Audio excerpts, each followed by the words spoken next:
What's up, everyone? This is Demontre Black. Today we're gonna react to a death battle: Omni-Man versus Bardock. Let's watch. Battle is sponsored by Manscaped.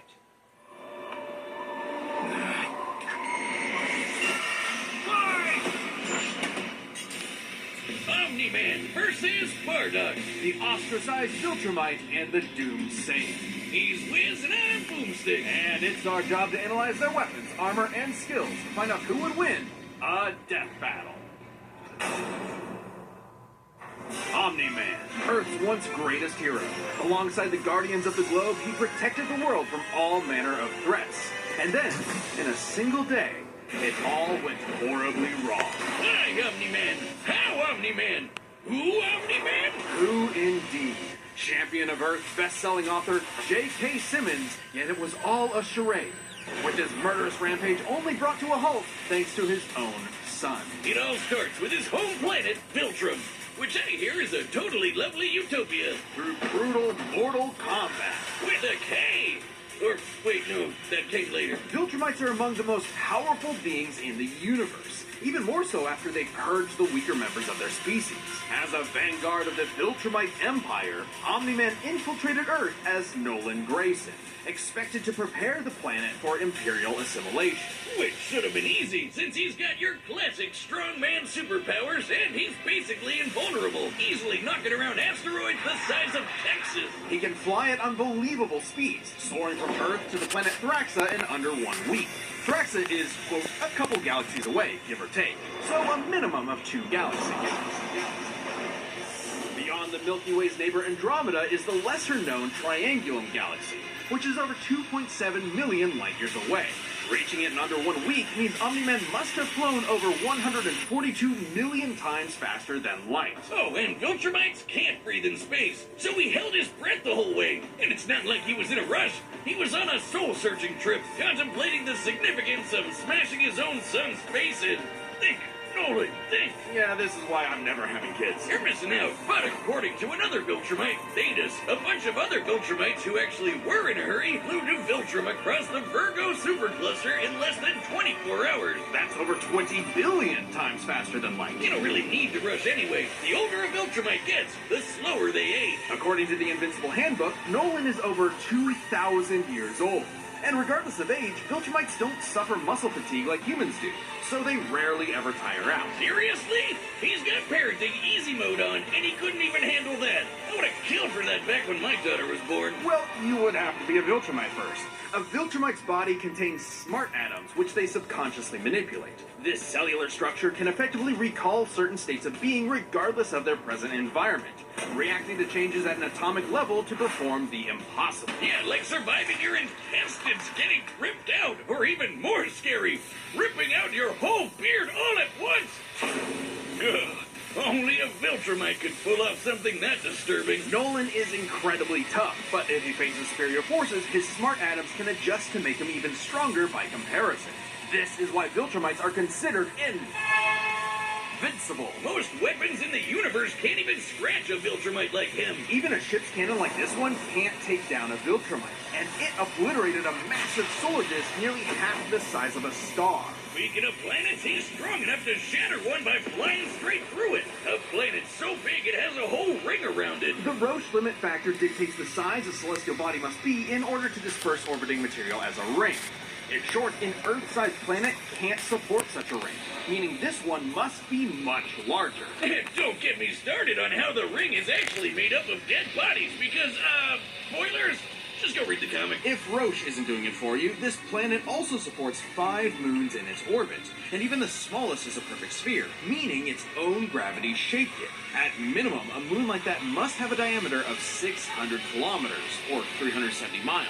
Comparing this to the planet's diameter, we can tell this world is nearly 14 times larger than Earth. Or it was before, you know, kablam. Now, Omni-Man does have his weaknesses. Monsters like Grognars can pierce Viltrumite flesh, and he's extremely sensitive to a specific high-pitch frequency, which can destabilize his body's equilibrium. But his real weakness turned out to be, you guessed it, fatherhood. Thanks to his son Mark, Nolan began to re-examine his perspective and his place in the universe. He settled down in a new place, got himself a new job, and even had a new kid with his new wife, who's a bug.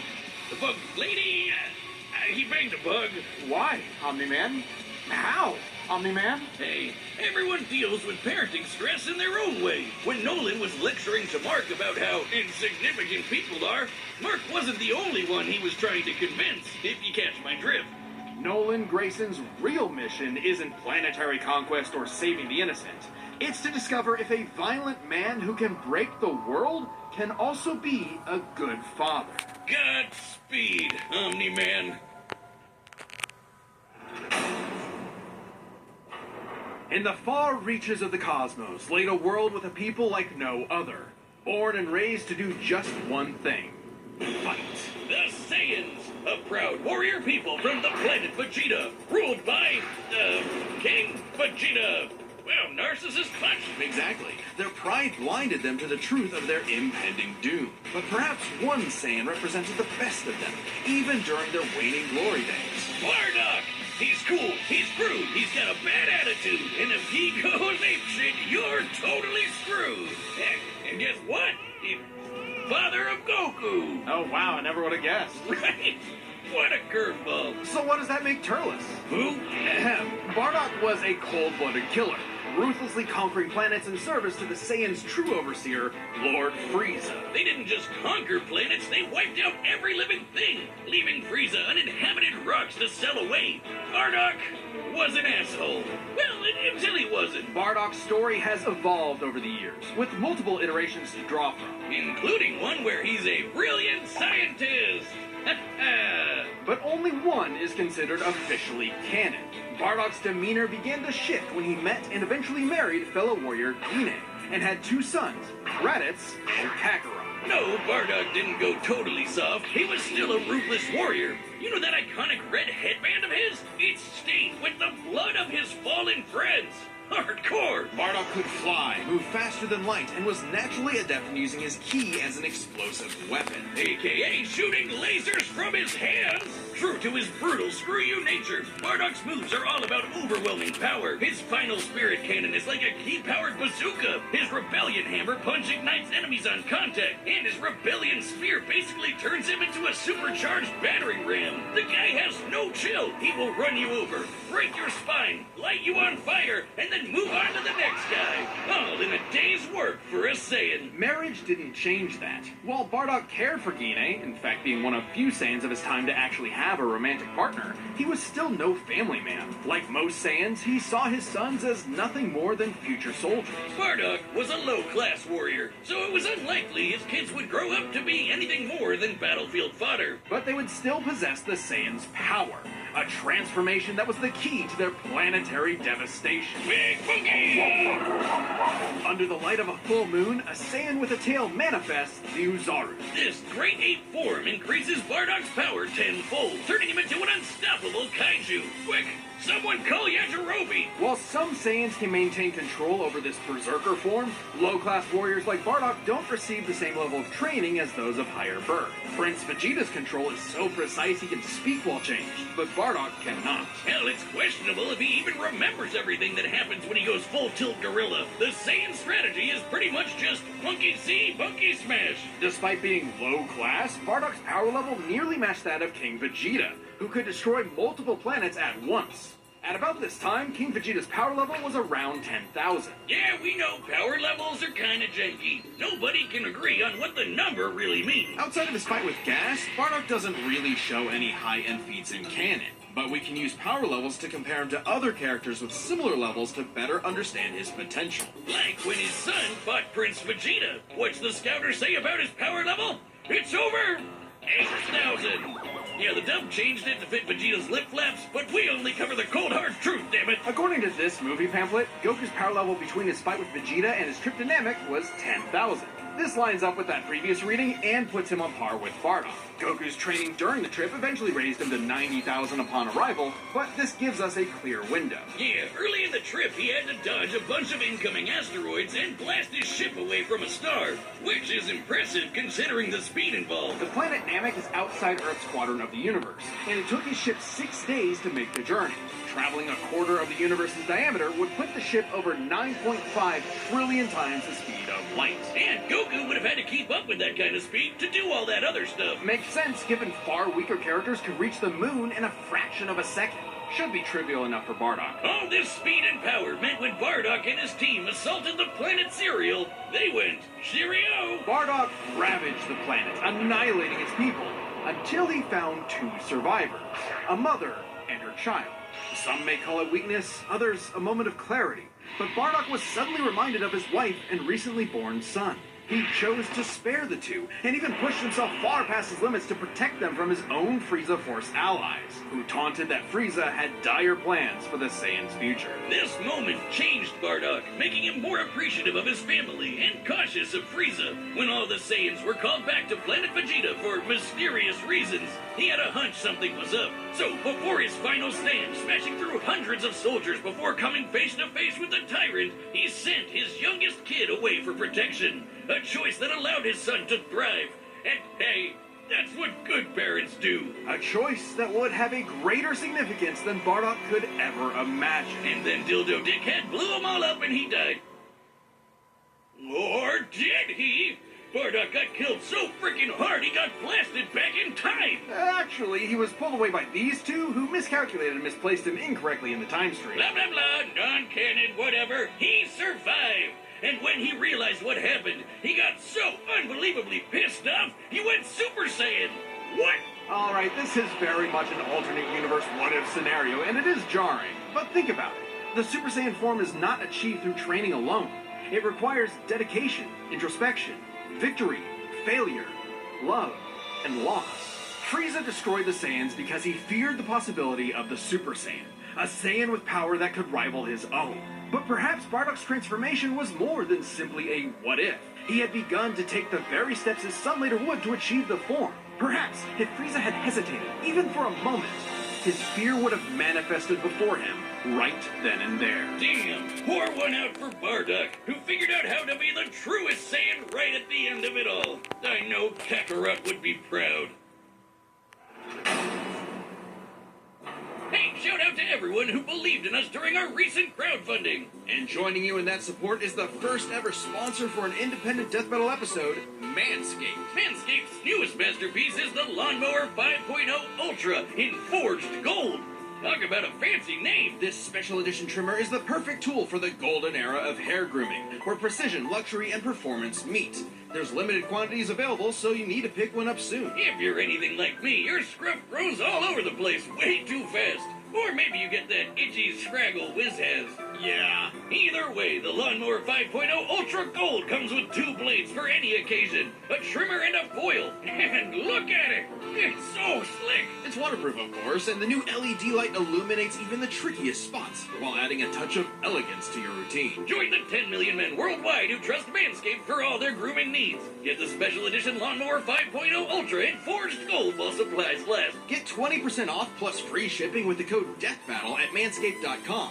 That's 20% off plus free shipping with the code DEATHBATTLE at manscaped.com. Thanks to Manscaped for helping our fans and members support the channel. Seriously, show them some love by clicking the link below. All right, the combatants are set, and we've run the data through all possibilities. It's time for a death battle!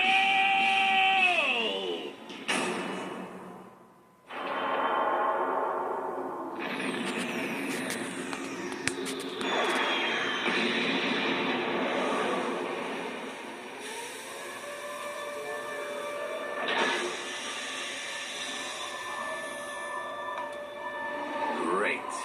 Another gross bug planet.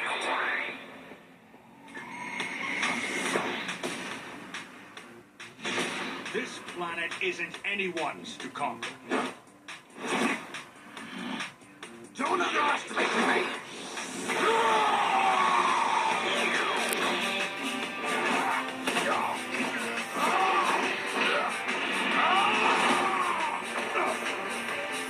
like my son, sticking his nose in places he's not been to. My son would kick his ass.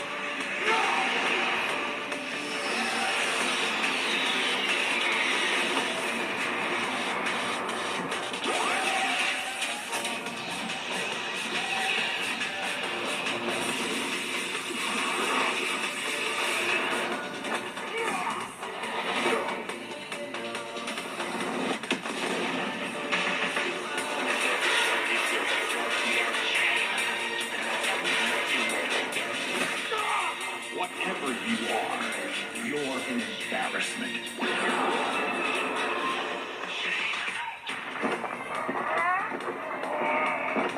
Wait till you see the real power of a Saiyan.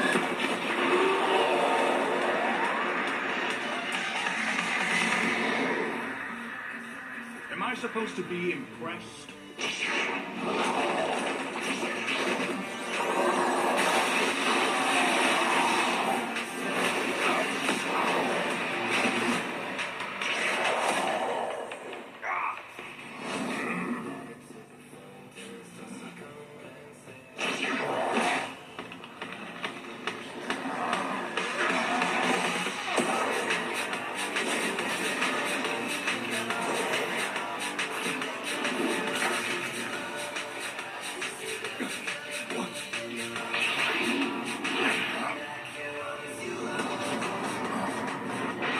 Shit.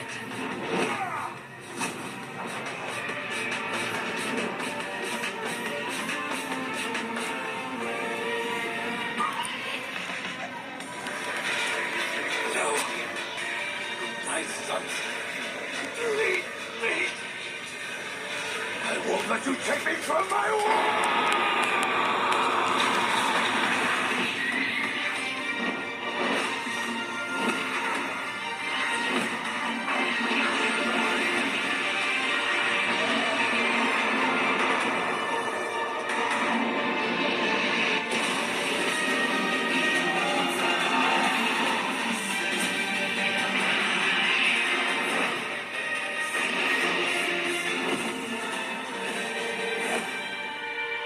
Your time is up!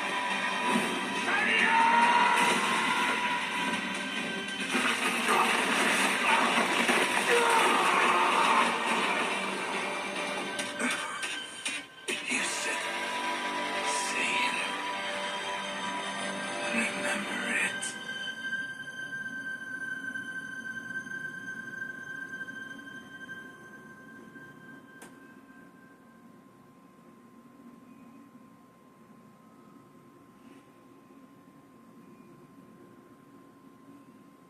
Fuck. KO! Okay, these Gokus have got to stop picking fights with guys in capes. Pitting Saiyan against Viltrumite is fascinating. Among the many similarities, 5 specific categories stand out. Starting with speed. Bardock is much faster, given his power level matched Goku dodging asteroids at 9.5 trillion times light speed, much higher than the Viltrumite's fastest speed. Add on the 50 times multiplier from Super Saiyan, and it's a huge difference. Right, Bardock clearly has the speed advantage, but strength and durability are another story. Though it doesn't seem like it at first, Bardock scales to King Veggie, who wrecked 3 planets at once, and Omni-Man only smashed 1. But given how big that one planet was, the numbers are actually pretty similar. Until we factor in the Super Saiyan boost, right? Well, there's a catch. A major plot point in Invincible involves the coalition of planets admitting that their weapons cannot hurt Viltrumites. So, when their ship's cannon obliterated this gigantic solar disk, it highlighted just how tough the Viltrumites really are. This disk completely blocked the sunlight and heat between a planet and its star. And this is no ordinary planet. Its size and density are so high that its inhabitants are as strong as Viltrumites just due to living in its natural gravity. To fully block the light to such a planet and remain in consistent orbit, the disk would need to be positioned at its L1 point, the spot that creates an uninterrupted view between sun and satellite, and the disk itself must be about half the diameter of the star in question. This means the scaling of the disk puts it at 3 septillion tons. That's 24 zeros! Which makes Omni-Man over 11,000 times stronger than base Bardock. Not even the Great Ape or Super Saiyan forms could make up that difference. So strength goes to Nolan. Still, numbers aren't everything. As far as versatility in combat goes, neither had one distinct advantage that could win outright. Omni-Man survives in space for much longer, but Bardock barely squeaks out the edge here thanks to his ranged versatility with key attacks and, of course, Super Saiyan. Okay, let's address the Super Saiyan Bardock thing. It's perfectly fair to question whether or not the form should be in this comparison at all. However, even with the form included, Nolan still takes this, especially when it comes to our last two categories, experience and stamina. Yep, Omni-Man's been around a lot longer than Bardock, over 2,000 years, and even with Super Saiyan, Bardock's no master of the form. And without that mastery, the form drains the user's energies at an increased rate. Which brings us to what may be Omni-Man's most surprising advantage. Those weird smart atoms. Saiyans like Bardock can fight for days on end, but only for so long. Bardock possesses a limited pool of ki, which only depletes faster when using super forms like the Great Ape. In contrast, Omni-Man's biology prevents him from tiring in most cases, letting him travel across whole galaxies for weeks non-stop. And his smart atoms adjust to counter whatever physical strain he's subjected to. Bardock's crazy speed and power made him a real challenge. But Nolan's strength, experience, and sheer endurance presented an unstoppable and unshakable force that would inevitably land the killing blow. When push came to shove, Omni-Man raised the bar. Duck. The winner is Omni-Man. If you like the death battle, give a thumbs up. I'll see you on my next reaction. This is the Montre Black. Peace.